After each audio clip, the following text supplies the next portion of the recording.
Dopamine swipe. Dopamine swipe. Followers, likes, double tap. Now they control. Welcome back, everyone, to the 817 podcast, the first recording of our podcast under a new president. It's been an exciting week, and I don't know, I really enjoyed a lot of the images from across the country of like one Trump protester showing up to the Capitol thinking he was going to have a bunch of friends there. It kind of filled my soul a little bit. Yeah, that's how that's how I feel a lot in Fort Worth, though. You know, it's like the guy who shows up for things and then there's no one there. So, you know, I feel like that's it's cool to see the world, because I feel bad. You got to realize 46% of people are probably, even though Twitter and us and our side of the world feels happy and joyous, I don't know how 46 other percent of people are feeling. Yeah. Which is mainly Fort Worth. I've seen some interesting videos this week of really of the moments when Biden got elected, when QAnon thought that Biden was going to get arrested or something was going to blow up, and then that didn't happen. And then the QAnon leader was like, well, maybe the real QAnon was the friends we made along the way. That was interesting. I think there are a lot of people who are going to need a lot of therapy in the coming years. Yeah, there was I know we weren't planning to start the podcast around all that, but I saw on Bloomberg 2 different articles. One was about people at the Capitol who were funded by Trump's campaign. Now, I don't know if that's normal. Yeah. I don't know if that's normal where you basically pay people to attend your party. Like literally like, hey, like be at the rallies and be the curators or like the organizers of these things. But then like, so it was basically about how there's people getting paid 6 figures from campaign money to kind of be a part of this show, you know, to make it seem like there's a bunch of people who support me. Yeah. I was a little surprised that Trump didn't pardon himself, because especially around the January 6th events, I think that there is a lot that is going to come out about how he was actively involved, and it's not going to be good for him. But anyways, we'll go ahead and dive into some local news. EJ, what are we going to start off with this week?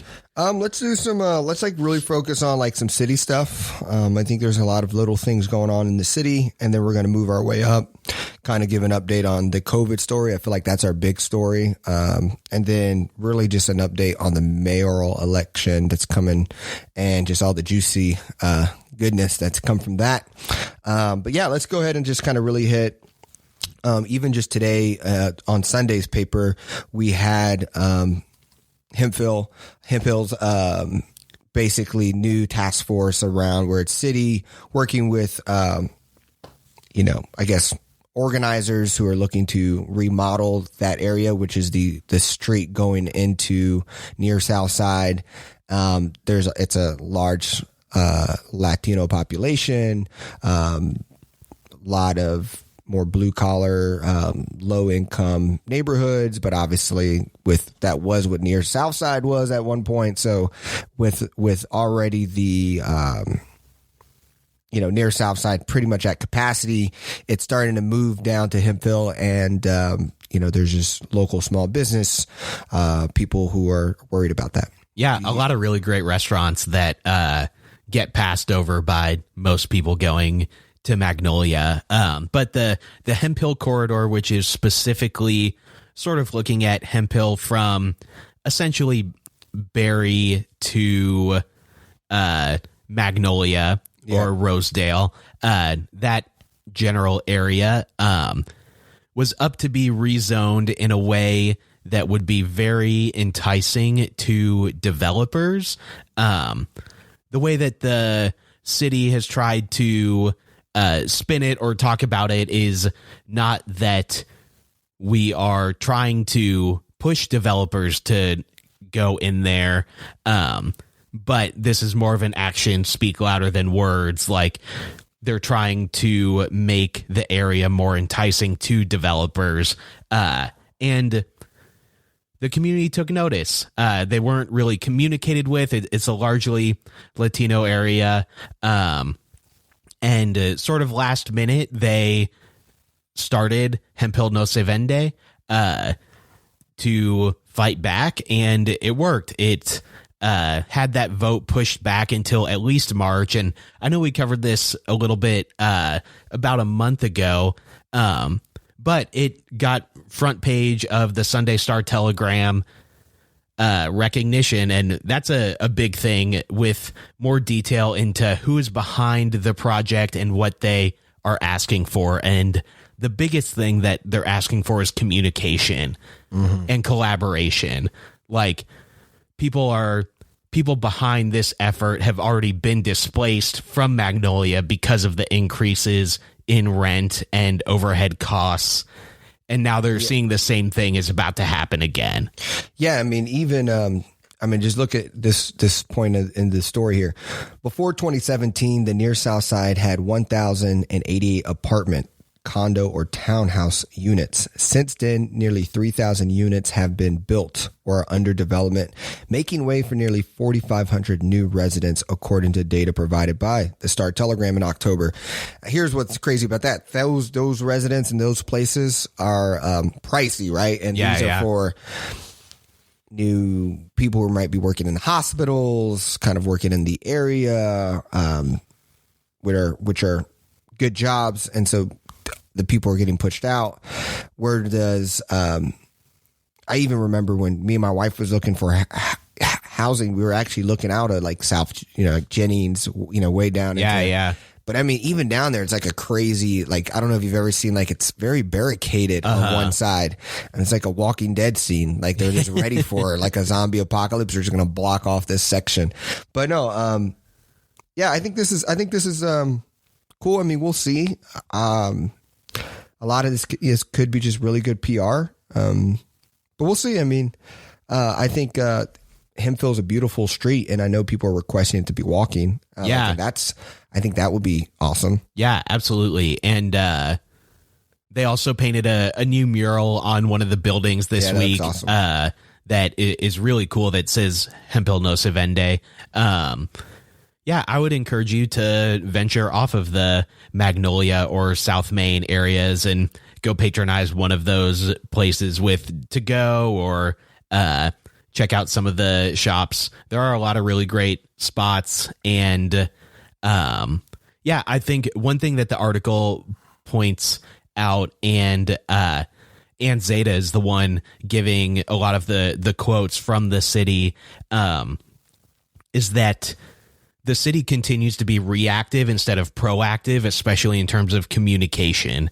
And if we want to develop a city that is dynamic and diverse, we can't continue displacing these communities that really make the city what it is. And so there's a way to help push the area forward that doesn't displace all of the businesses that are already there and are a part of that community.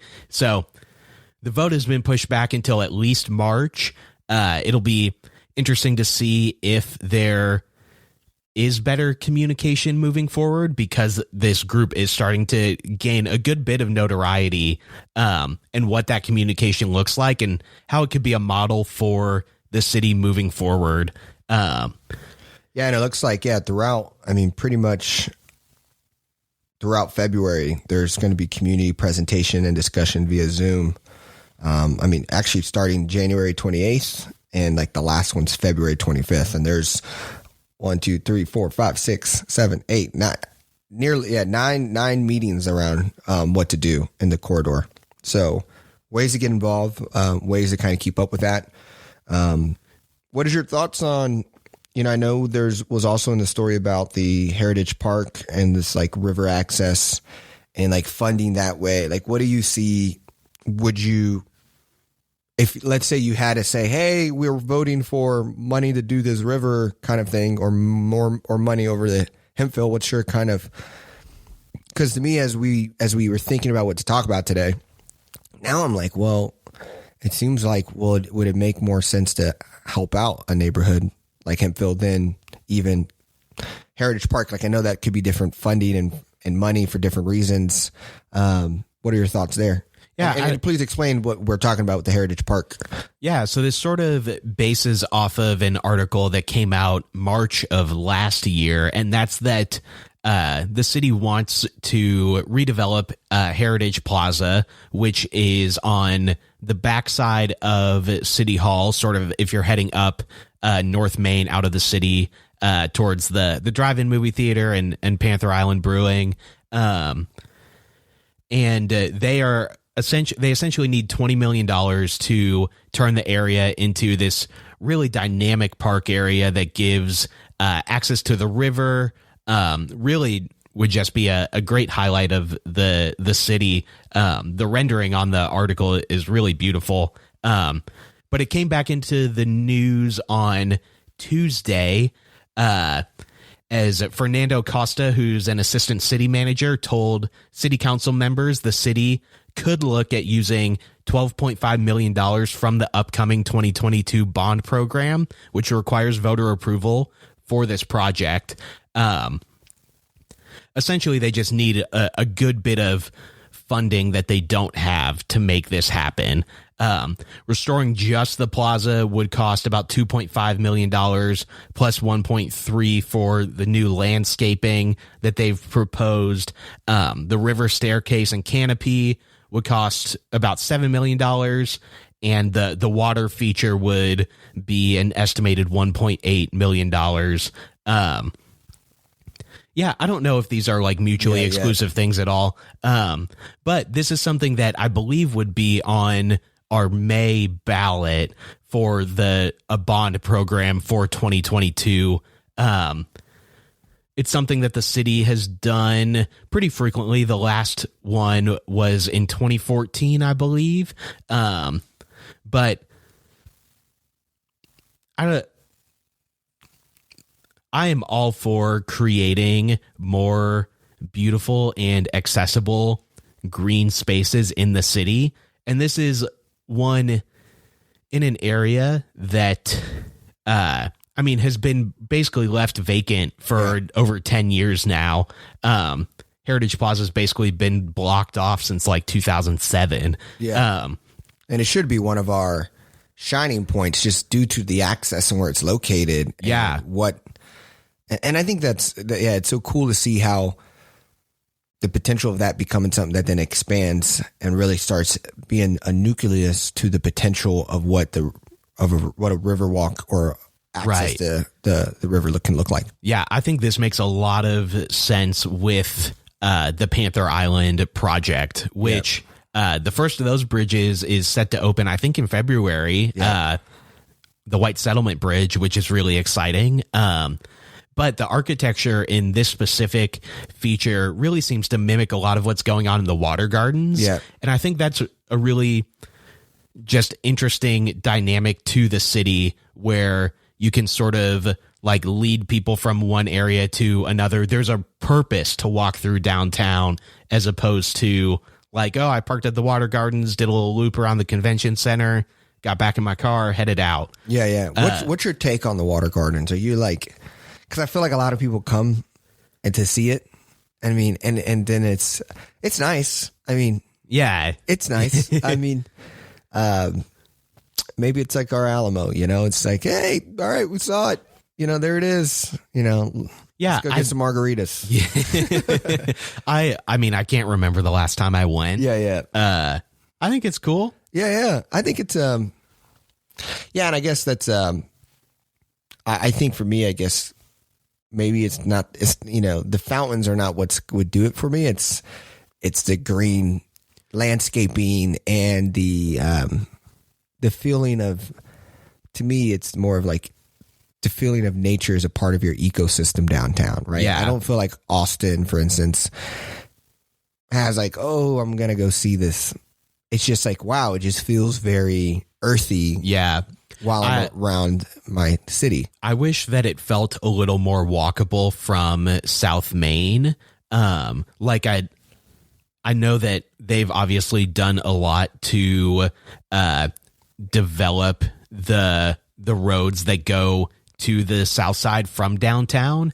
But if it was like if I could park over by Teeny's and like grab a drink from there, or Tarantula or Nickel City, and then like go walk through downtown, walk to the water gardens, then like continue on to Sundance type of thing, and then back. I think that like Fort Worth in general is very disjointed in its development, where everything is very localized to a certain area, and then we forget about everything in between.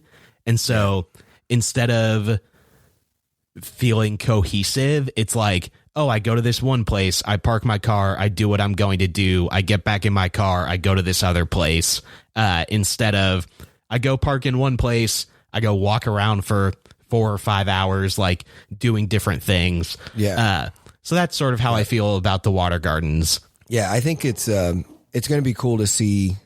Yeah, well, it's going to be cool to see, because I feel like a lot of what's weird is we also just have like these force barriers, like railroads, that make it very like, oh snaps, what's going on? Like this is like true. It's like now we got to make this massive bridge across it to like just walk across it.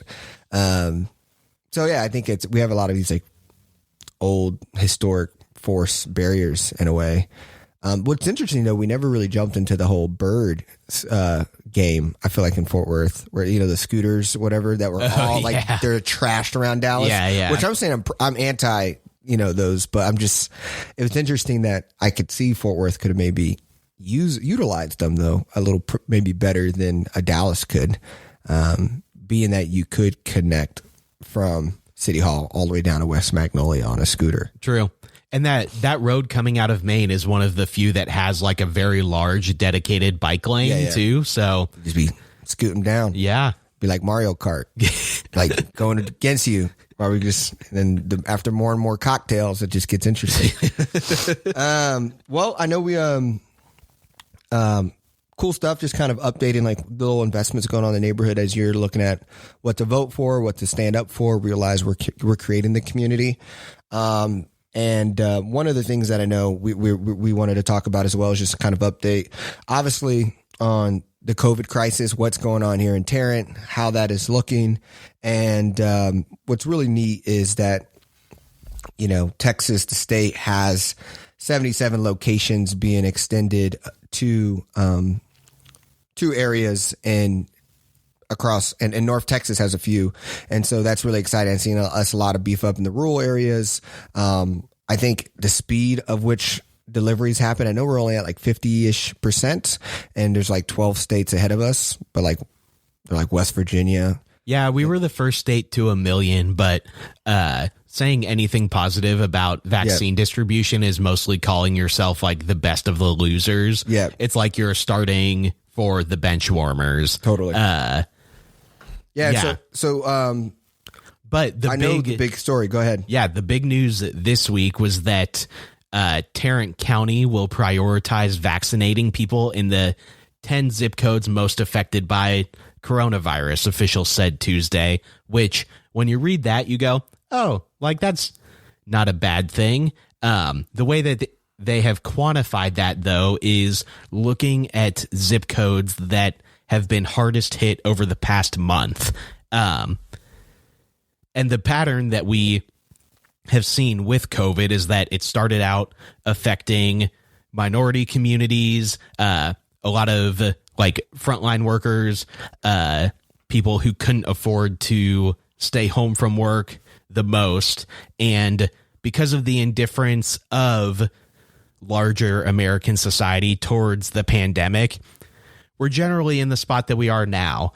And so the 10 zip codes from the past month that had the highest case rates and therefore will be prioritized for vaccinations are 76177, 131, 179, 040, 054, 164, 182, 118, 180, and 060.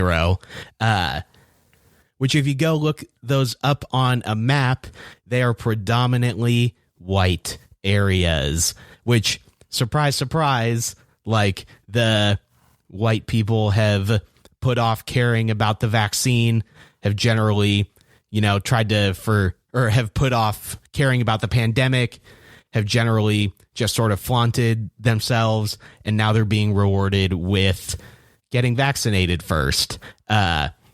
This is always to me like, this is what you can see. Like everyone loves philanthropy, like playing philanthropy. They go give in a little golf course, go give money. When black and brown communities are having a problem that you're not having, but when we're equally having a problem, you easily see the behavior of how much do you actually care. And they're like, oh, let me get mine. Let me make sure we're good. But what's crazy, what you're saying is how you're getting awarded for being irresponsible. Yeah. And what makes the perspective of this even worse is that Dallas County has been operating under a similar plan, except for the zip codes they're prioritizing are south of 30 Fair Park area, generally black and brown communities, and the state of Texas threatened to cut off their supply of vaccine if they continued with this plan. Yeah. So literally within the course of 24 hours, you have the state telling Dallas if they prioritize minorities, they're not getting any more vaccine, and Tarrant County coming in and saying, we're going to do the same plan except for prioritize white people, and nothing from the state. Maybe a pat on the back or an attaboy. Yeah. Little bit about this too, though. The doses for this week that are coming in that you can expect is Tarrant County Public Health is expecting 9,000 doses. Texas Health Resources, 9,750 doses. And the Arlington Fire Department, 7,000 doses as well, which is cool to see kind of the fire department actually like starting to compete with public health resources because they're showing success in Arlington to be able to at least showcase how to distribute the vaccine. And I agree with you. I mean, that it's been poor, but I guess it's also been like I feel pretty positive how fast it's about to go. In the sense from this point on, how fast it's about to go. Granted, do I think we're spending? When you start talking about trillions, I mean, you're out of the scope of anyone who can really comprehend those numbers for average people. Mm-hmm. But I mean, you got earmarked $20 billion just for distribution of the vaccine. Yeah. That would mean that per shot of vaccine, it costs $150 per person to do that. I mean, if you did every person in America, so that is, to me, I'm just like, not only are we slow, I mean, we are spending an absurd amount of money to do this. And do it poorly. And do it poorly. So this is where I'm just like,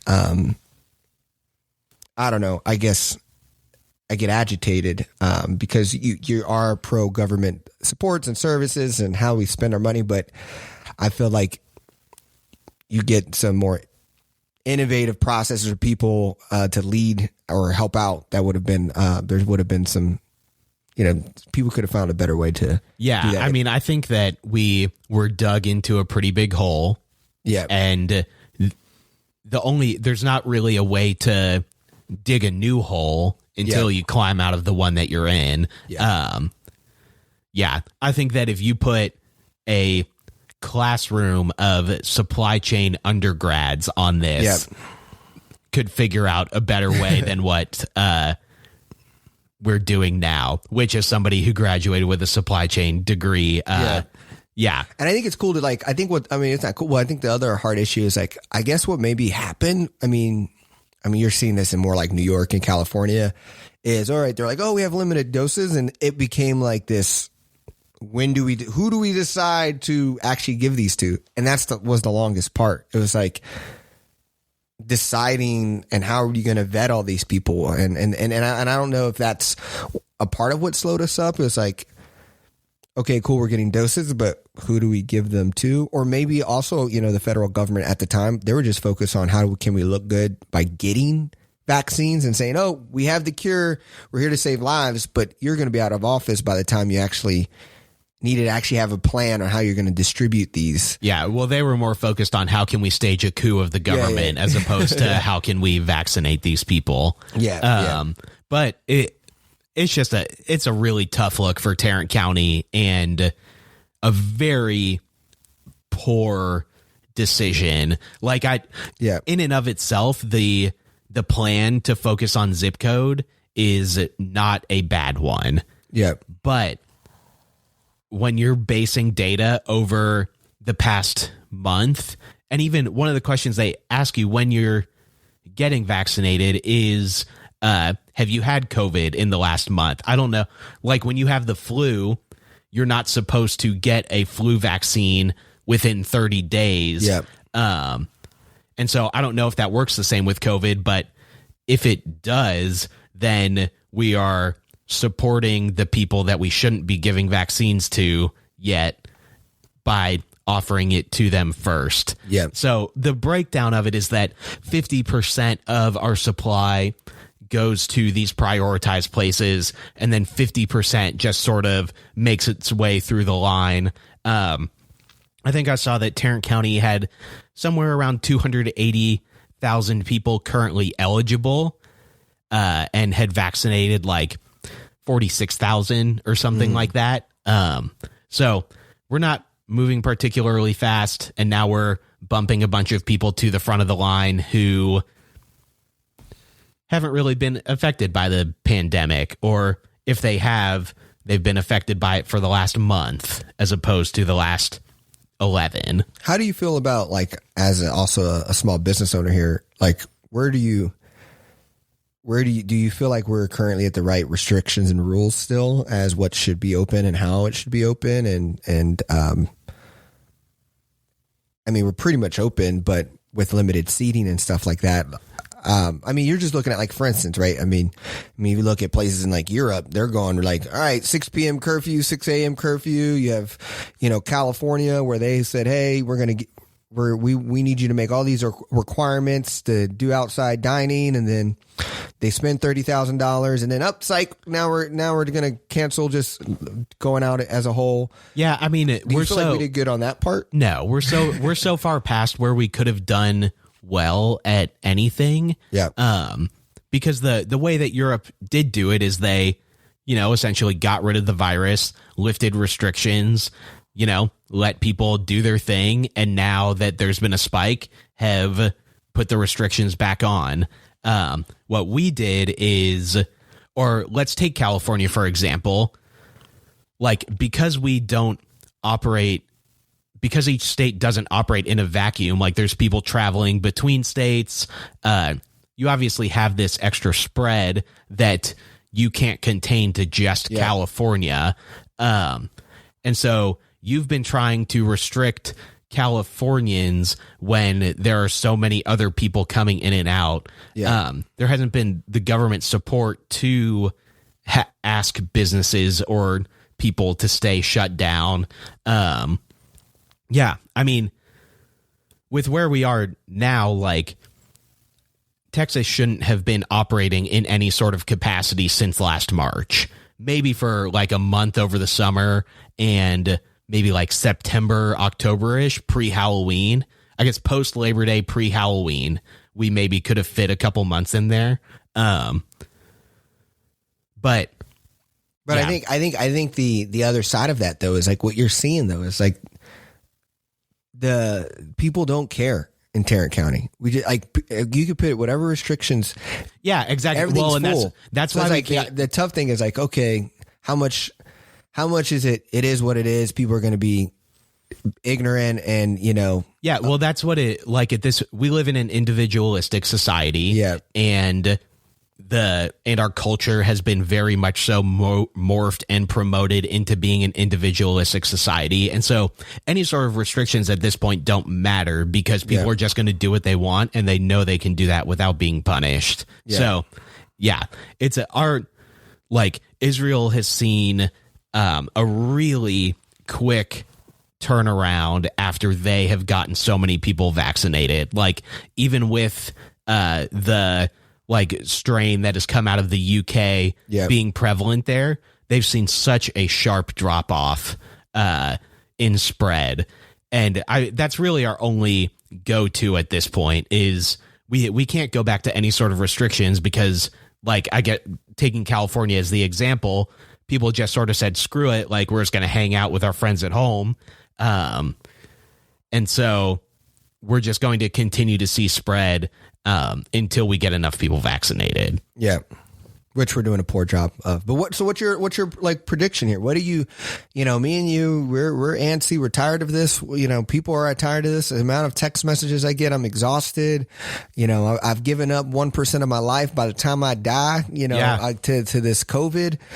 When do you see like we're at these places you mentioned earlier, these bars and restaurants and, actually having these drinks together inside? Yeah. I mean, that's the encouraging thing about this administration already is that Dr. Fauci has been given license to go back on TV and talk about the state of things. And he's happy. He's he seems really happy.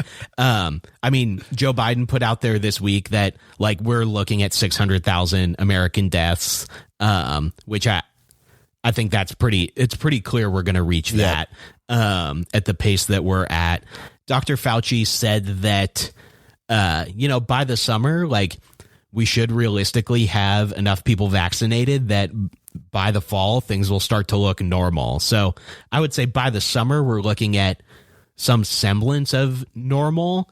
And by the fall, we might be back to, life as we knew pre-pandemic with maybe some modifications. Yeah. I guess maybe like if we're asking when will you not have to wear a mask into a business, I would say probably the fall. Yeah. But I think this is when it's going to become even more hairy individual to individual, is that some people are going to be vaccinated and try and want to start to do things. Other people aren't and are going to get more frustrated at the people they see that were doing the right thing for a long time now starting to go out and about and do stuff. And then that only like amplifies their anxiousness or frustration about the situation.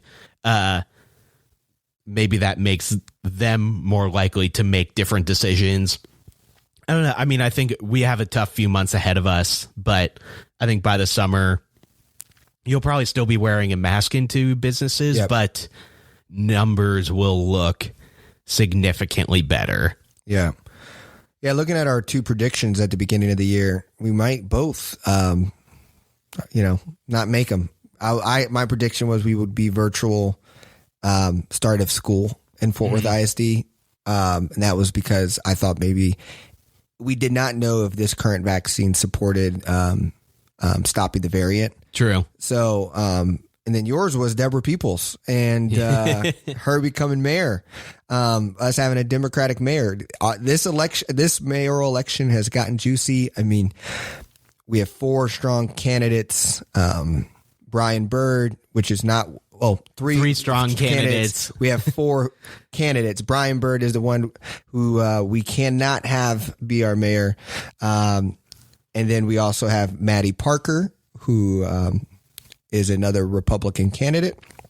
We also have Ann Zeta, who's an independent, and then Deborah Peoples, Tarrant Democrat chair, who's now running for mayor, who lost to Betsy Price by a couple thousand votes. What was it, 4,000? Something 4 or 6,000. 4 to 6. Yeah. So, that's getting juicy. What is your thoughts? Yeah. Where are you with it? Technically, there's actually 6 candidates. Correct. The other 2 are new to the Tarrant County political game, and not to downplay, like if somebody's trying to become a public servant, like we don't need to downplay that, but we'll focus on the 4 that have the most likely chance of winning. And mayor and technically every city position is nonpartisan. And so that makes elections kind of funky. Like you see people signing up to run for city council and you're like, I really can't figure out anything about you because I don't know what party you're from. And while that's good in some ways, in other ways, it's like, how do I figure out what you stand for? And one way you figure that out is through endorsements. And so that was the big thing this week, is that Congresswoman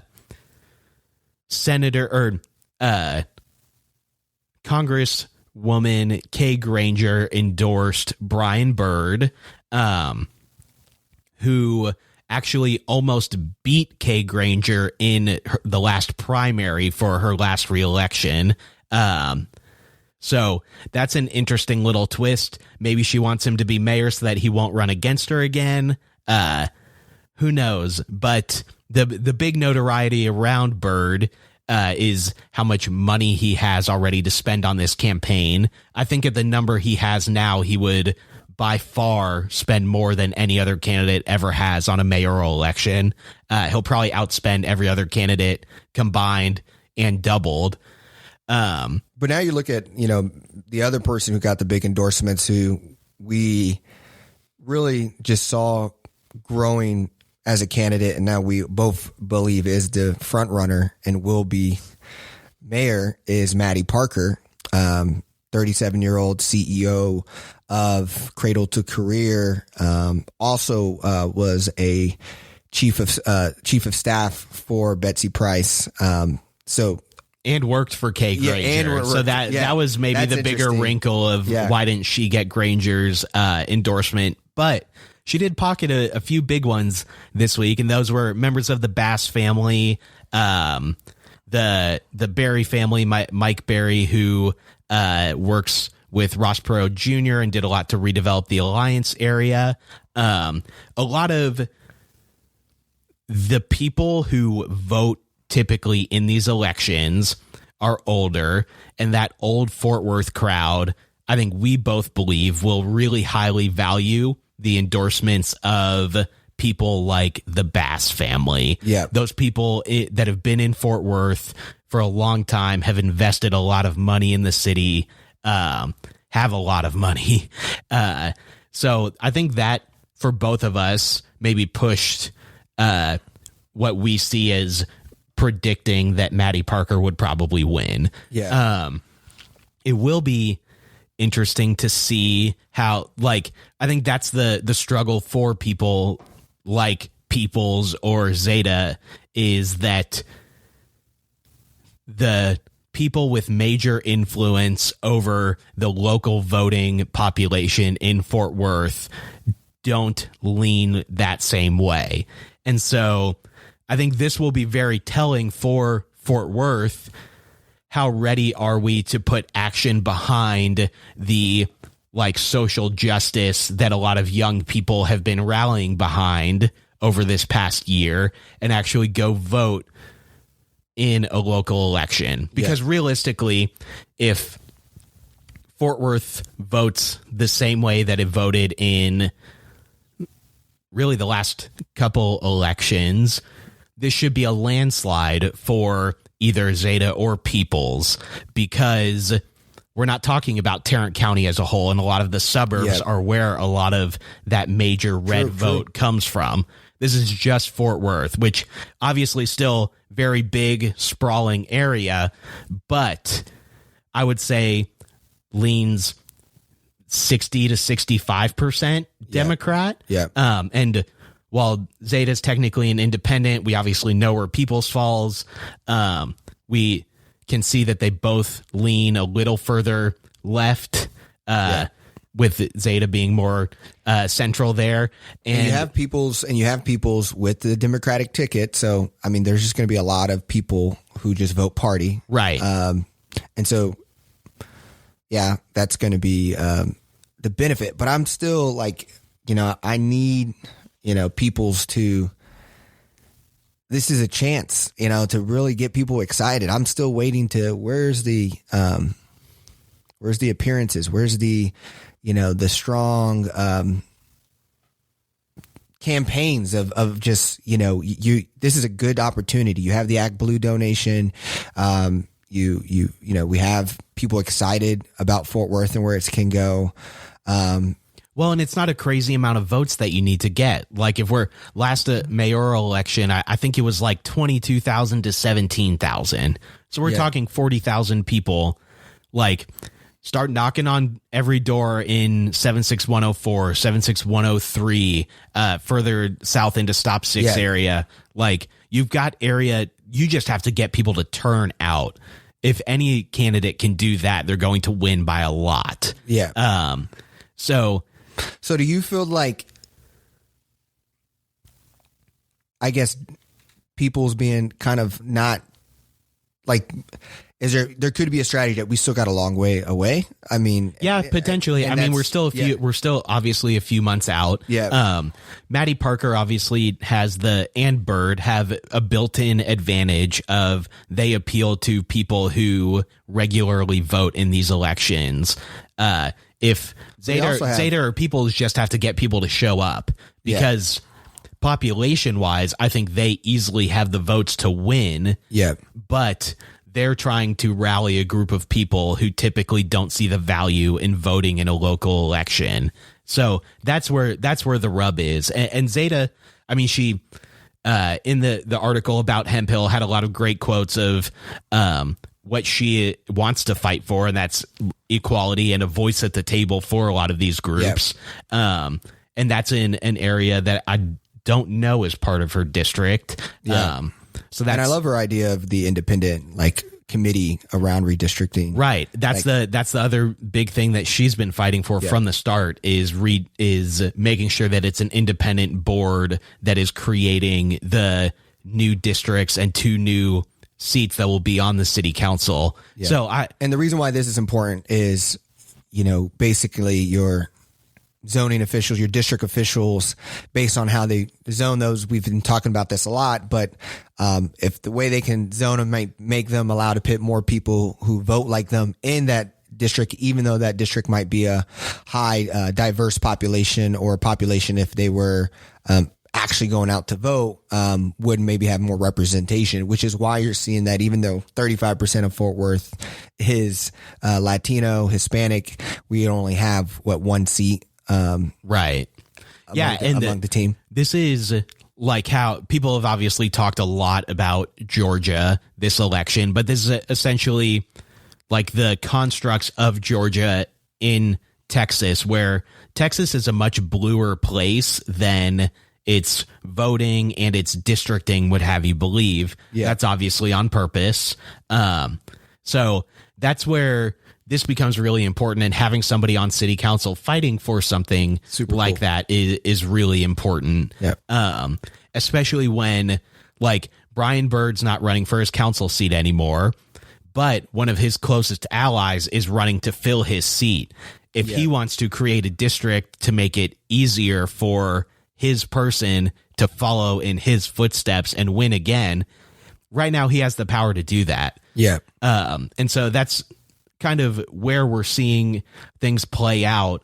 But that's why it is important that we vote in this local election, because we want to have a say at what is going on in our city. So Fort Worth is one of the youngest cities in Texas, yet our voter turnout age is in the 60s or 70s.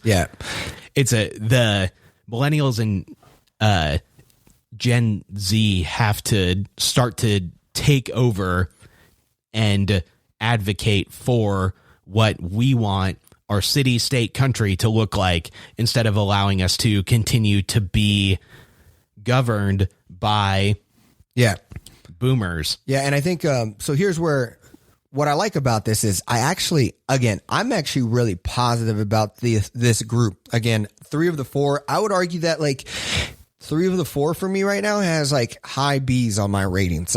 Where there's things that I'm there's some things I wish there was a little more of. Yeah. But at the end of the day, if 3 of the 4 got it, I'm actually okay, Fort Worth, we could work with this. Yeah. 4 different reasons. 4 different reasons. Yeah. And so that is super cool. And I think what I love about it is we always talk about how Fort Worth is a micro country of America, representation of America in our little city. Mm-hmm. And it would have been so cool to see something like this competitive again, at a national level. Yeah. That's going to be really cool. There's an independent, there's a young, the only millennial, Maddie Parker. Yeah. You have her in there. Now you have this youthful person there. And then you obviously have, Brian and his pack. And then you have Deborah, who may be more social justice forward, more understanding of representation of all Fort Worth. And then the independent. I think the independent piece is really exciting. So I'm really excited to see how it plays out. Yeah, and we'll move on for time, but maybe next time you can share your reasons why, your pros and cons for the three that we would be excited about. Yeah. We're gonna move on to wins and losses, but this time we're gonna start with some losses, so that we can end on a positive note. EJ, what's your loss for the week? I guess mine are relatively quickly. Cause my loss and win kind of goes together because I really couldn't really find a win for me. But a loss, but a win is, Donald Trump did not pardon Ken Paxton. I thought that was good. I just think it's hilarious more of just like how petty Ken Paxton got in trying to like get that pardon. Yeah. Like, oh yeah, like he's the one who tried to sue and like work with like get the election thrown nationally, like as he has power. And I just thought that was funny. And then also Joseph Maldonado, aka Tiger King, thought he was going to get one and going to roll out of Fort Worth prison in a limo, and that did not happen. So he's probably crying really hard. So both of those were Tiger King, sorry you didn't get out. Ken Paxton, good for you. You don't deserve it. So that's where I'm at.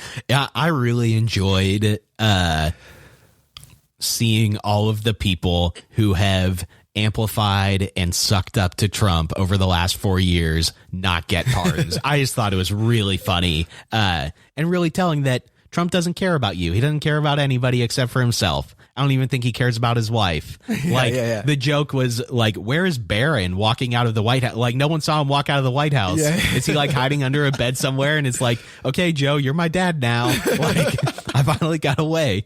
Trump didn't seem to care though. And you saw Melania. When she got to Florida, she was like in like her whole new attire, and she was like, all right, I'm done faking this stuff. And poor her, even her like end speech. I want to hear from the lady. You want to hear from Melania, and she just kind of came up.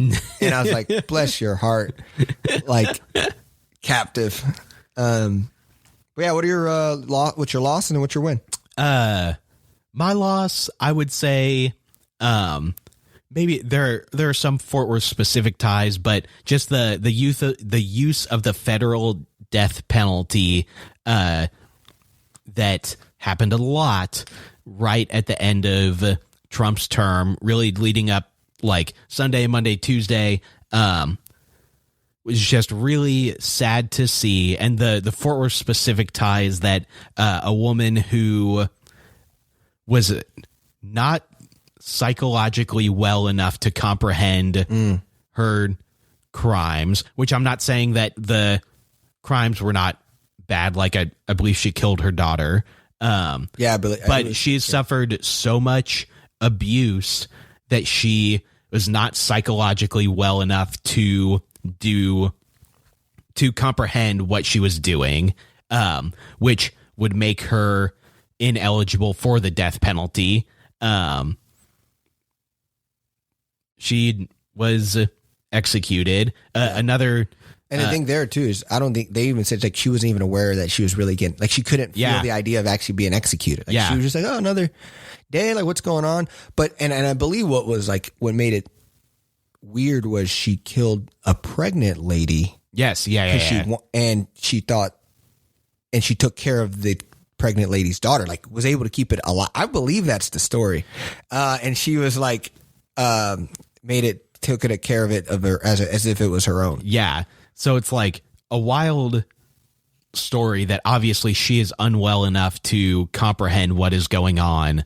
But people in the family talked about how when she was a kid, she would get, raped and sexually abused, and her family, like when they had issues, like would allow people to do things to her, for like a plumbing repair and crazy stuff like that. So definitely, yeah. And then there was another man who was executed in conjunction with some murders that happened. He was black. He was arrested and he has been serving his time. He was executed. The people who actually killed the people are just serving a life sentence and they're not black. So I think that there's just a lot that played out to show the inequality of that. Also, like, the death penalty needs to be abolished.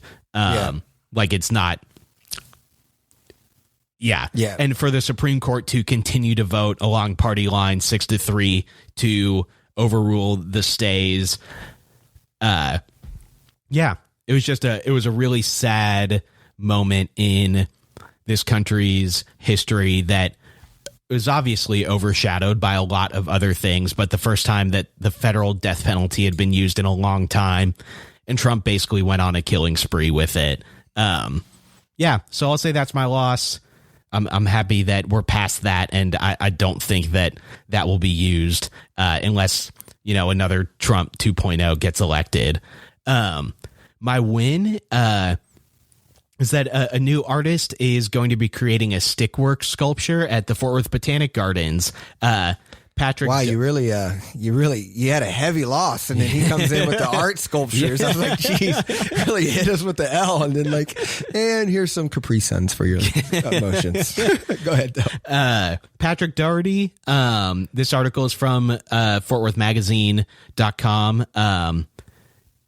He builds these stick sculptures that have been making appearances all over the world, from arboretums to art museums. And the Fort Worth Botanic Gardens is going to be getting one. Starting February 1st, he'll be there constructing it. You can go watch him making it, which I think will be really cool. And then it stays there until it falls back to the earth.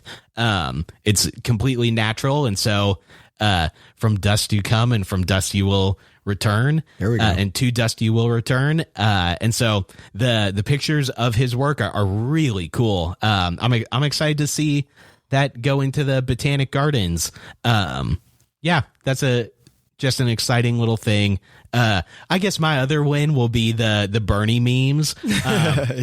I'm all about the Twitter Bernie memes. I'm not as in on like the business Instagrams doing them because it feels like overdone. Didn't Amazon do it?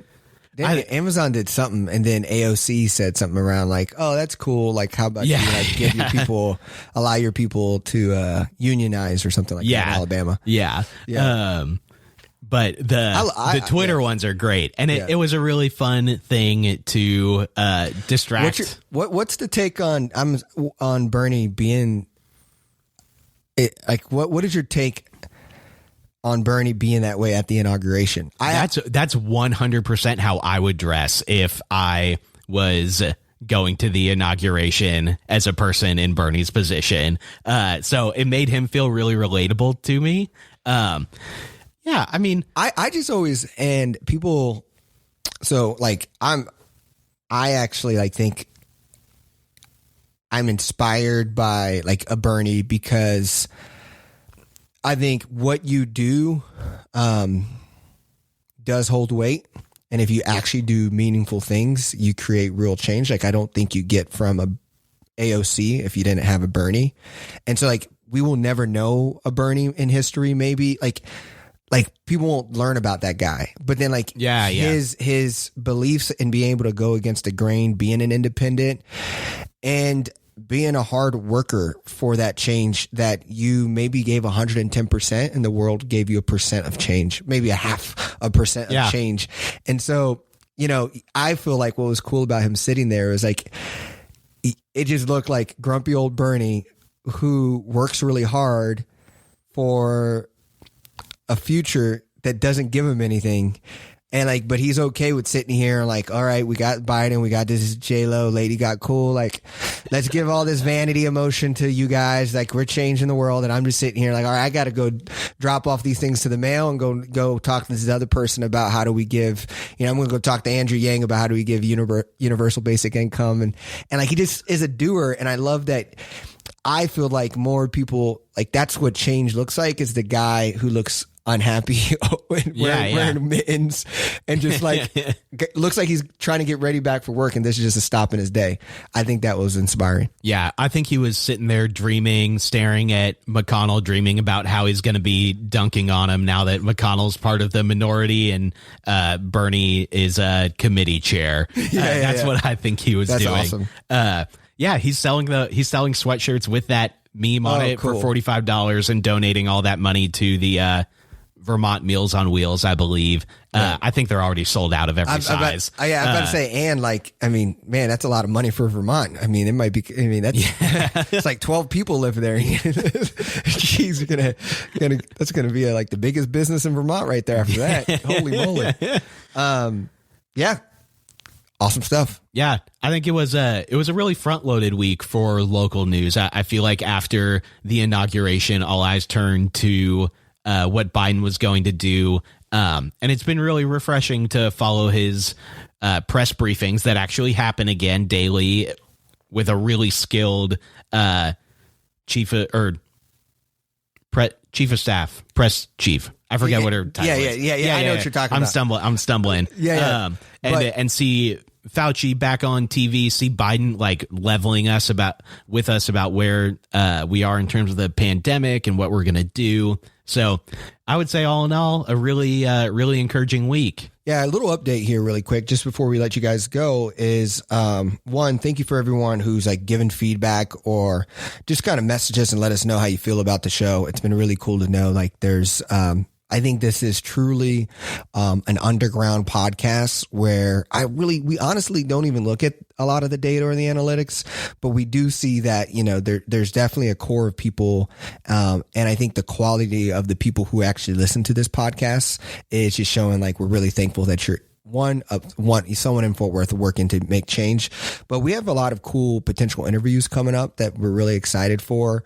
We've been working on getting more guests, as it's just been me and Jimmy for the last couple weeks, but we're really excited for that. And then also, I mean, as this, mayoral race gets going, there's a ton there. And, the potential for Fort Worth being a future forward city that's a destination for, just one, it's already a great place to live. It's just what's cool is we're living through a hidden gem. I believe so. And we're about to see it come to fruition. So, and those mayoral candidates will allow us to do that. So that's exciting. Checking out what's going on because a lot of change and a lot of great impacts happening and you're a part of it. So that's kind of my last piece. Thanks for listening. We'll see you next week. Take care, beautiful people. Dopamine swipe. Follow us like double tap. Now they control your life.